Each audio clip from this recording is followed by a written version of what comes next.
Hello viewers, let's learn how we can send voicemail on Facebook Messenger. Furthermore, how can we use Facebook like WhatsApp, delete for everyone option. So now open Facebook and then click Messenger sign.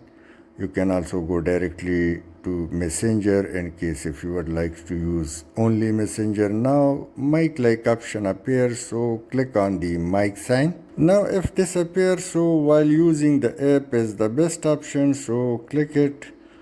And now voice recording has begun, so we will simply click send at the end of our voicemail and it's done. Now it's under process and sending.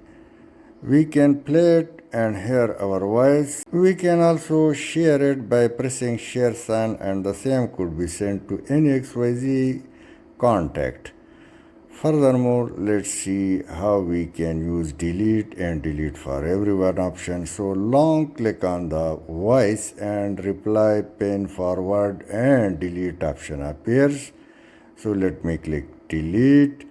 And now two option appears, delete for everyone, delete for me. So let me use delete for everyone and it's deleted. So this feature of Facebook has been updated just like WhatsApp. Hope you would have liked. Thanks for watching.